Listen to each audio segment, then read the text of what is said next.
I pieced him up on the feet and did exactly what I said I would do. And then I stopped every single one of his takedowns. Nobody has ever done something like that to Bilal. It was easy. Easy. It was, dude. I beat him on the feet. It was clean. There was never really any danger on the feet. And then there was never a point in the fight where I believed he was going to get me down. Every time he shot, I was a step ahead of him.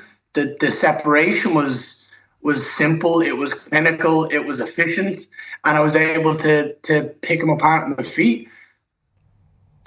We spoke before the fight, and you were emphatic about wanting to stop him and thinking you would stop him, and almost going as far as to say, like, I have to stop him in order to separate myself. Do you feel disappointed that you didn't do that?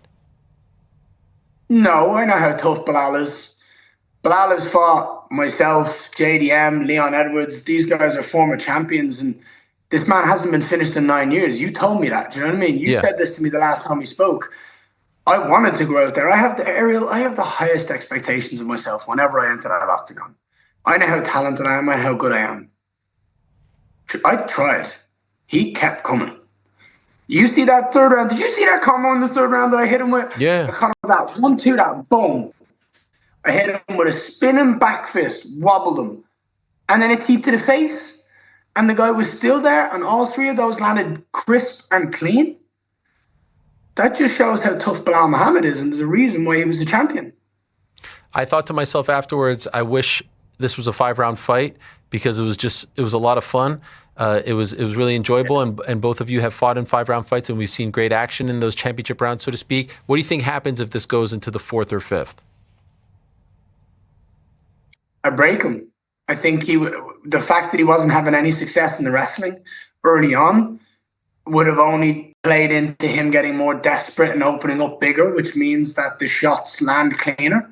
And I would have finally found that finish, I believe.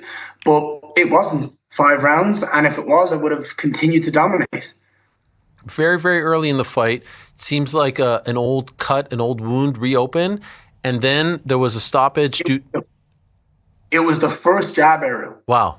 I remember watching it. I was stood there, I was moving. Boom. Cracked him straight down the middle with just a piston of a jab. His head snapped back. He comes back, and I just see this cut open. I was like, Bilal, this is not going to be good for you. That jab's going to keep going.